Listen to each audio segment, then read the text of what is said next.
আপনারা জানেন আমরা সেই ঈদের দিন থেকে ঈদটাকে নিরানন্দে পরিণত হয়েছে। সেখান থেকে আমরা অবর্ণনীয় দুঃখ কষ্টের মধ্যে এলাকাবাসী অতিবাহিত করছি। আমরা আশারনী উপজেলার আনুল ইউনিয়নের বিশুট গ্রামের এই বাঁধ ভাঙনের মধ্যে দিয়ে প্রায় 3.5 থেকে 4,000 বিঘা মৎস্যঘের এবং এলাকার ধানের জমি সব কিছু প্লাবিত হয়েছে। এই এলাকার যদিও আমরা দেখতে পাচ্ছি এই মুহূর্তে আমাদের ক্লোজারটাকে কমপ্লিট করা হয়েছে, আলহামদুলিল্লাহ। এটা আমাদের জন্য অত্যন্ত শুভ সংবাদ। আমরা আশা করতেছি পানি উন্নয়ন বোর্ড এবং ঊর্ধ্বতন কর্তৃপক্ষ অতি শীঘ্রই আমাদের একটা স্থায়ী বা টেকসই বাঁধের ব্যবস্থা করে দেবেন। কিন্তু এখন প্রশ্ন দাঁড়িয়েছে, যেসব মানুষ ঘর বাড়ি হারা হয়েছেন, গৃহহীন হয়েছেন, যাদের কাঁচা বাড়িগুলো ধসে গেছে, একটা বাড়ি তৈরি করতে গেলে মিনিমাম 1.5 লাখ 2 লক্ষ টাকা খরচ হয়। কিন্তু আজকে তাদের বসবাস করার মতো এই বাড়িগুলো ধ্বংস হয়ে গেছে, ধসে গেছে।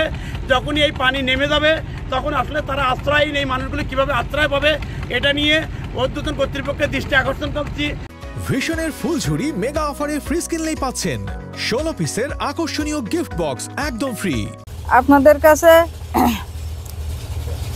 অনুরোধ, আমরা আমাদের এই নদীর সাইডে বাড়ি, আমাদের এখানে বারবার এইভাবে ভাঙচুর হয়, কিন্তু আপনারা আমাদের যাতে ভাঙচুর না হয় এইটা আপনারা একটু আমাদের বান্ডা ঠিকভাবে দিয়ে দেবেন।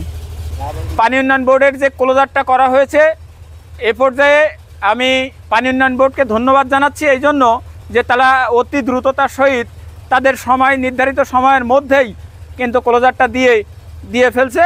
এখন তারা বাঁধ নির্মাণের জন্য প্রস্তুতি নিচ্ছে। আর একই সাথে যে এখানে যে ক্ষতিগুলো হয়েছে, আমরা অতি দ্রুততার সহিত ক্ষতিপূরণের জন্য জোর দাবি জানাচ্ছি।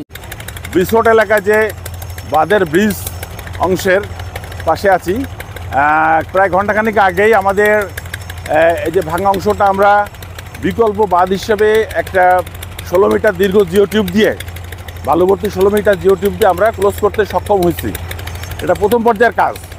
এর পরবর্তী এটা স্ট্রেংথেনিং করে এটা আটক করে এটাকে বাঁধের শেপে আনতে হবে এবং খুব দ্রুত এটা আশা করি শেষ হয়ে যাবে।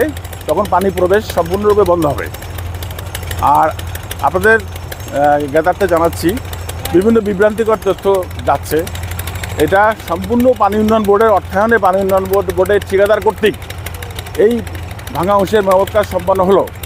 এখানে সহায়ক শক্তি হিসেবে সরকারের বিভিন্ন সংস্থা, সেনাবাহিনী, কোস্টগার্ড এবং স্থানীয় জনপ্রতিনিধি এরা আমাদের সহায়তা করেছেন আইন শৃঙ্খলা সিকিউরিটি এনশিওর করার জন্য, এবং কিছু জনবল সরবরাহ করে আমাদের সহায়তা করেছেন।